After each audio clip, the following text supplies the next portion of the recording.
Hello, I'm Jana Timpson, and I'm going to present on ImaginAction. To bring about a better world, we must imagine it. ImaginAction, who we are. They're an arts organization that does workshops, residencies, and training seminars that allows individuals to regenerate themselves and the community around them with the power of art and the imagination. And they quote, "We use the universal language of theater and the arts as a springboard for people and whole communities to investigate their lives, promoting awareness and a generative dialogue." I could go on for days for all of the people that are involved in ImaginAction, but for sake of time, I'm going to go quickly. The founder is Hector Arizbal, and he's from Colombia. He is a theater artist and pioneering psychologist, and he is the founder of ImaginAction. He's also the co-author of The Blessing Next to the Wound, a story of arts activism and transformation. He has a harrowing story of growing up in Colombia and essentially arrived at this idea that instead of using hatred and vengeance, he should use social action for change. He has a beautiful story and is an artist as well as a licensed family therapist.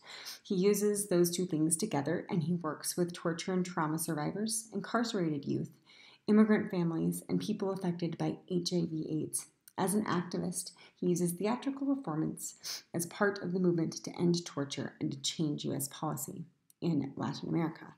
On his team to help facilitate these workshops and this vision is Angelo Miramoni. He was trained in Italy, and he's been facilitating workshops all over the world. He facilitates in English, French, Spanish, Portuguese, and Italian. Another person that helps with ImaginAction is Yuri Normir, and he is passionate about visible social patterns, building collective dreams, and empowering people and communities. He works to support, facilitate, envision, and co-create programs around the globe with this vision. We also have Yuri Olimpico, who was born in Italy. She has a BA in International and Diplomatic Sciences, and with research in Arabic Islamic world, but she left that world and decided to do intercultural workshops of nonverbal education with teenagers and children, and she likes to integrate different languages together and tell stories in multiple languages with children around the world for healing.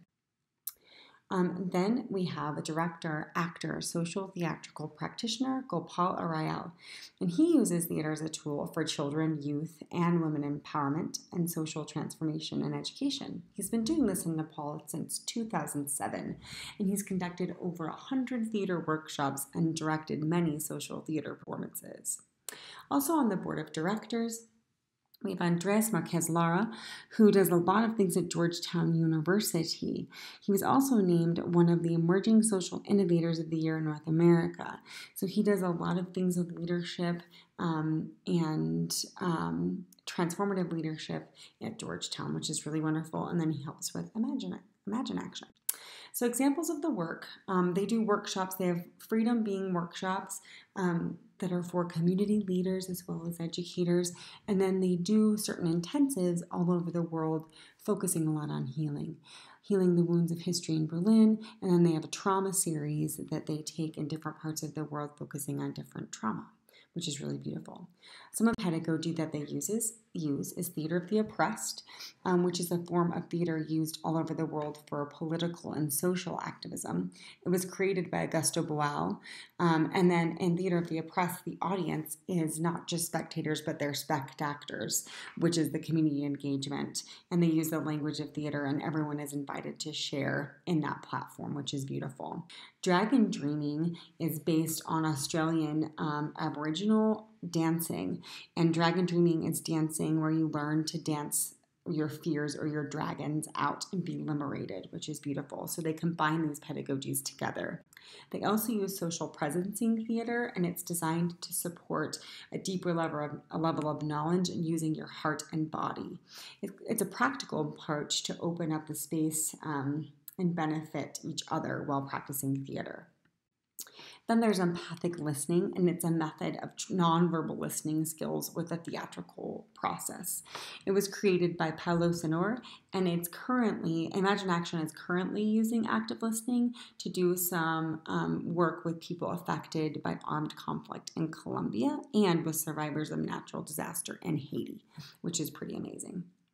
Then we also have drama therapy, and it's an intentional use of theater techniques to facilitate personal growth and promote mental health.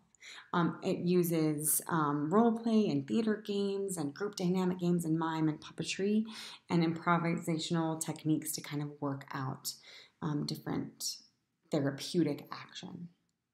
The reason why I chose ImaginAction and why it is relevant is because its outreach is all over the world, and they use several approaches and always utilize the community, engage in conversations with the community while building art with the community. The reason why I find this applicable, and this is a picture of my classroom doing devised theater, is because they use all kinds of methodologies that are culturally relevant and sustaining globally.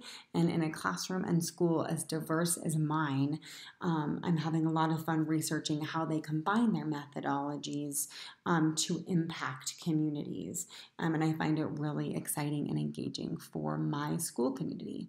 So this has been my presentation on ImaginAction. Thank you for listening.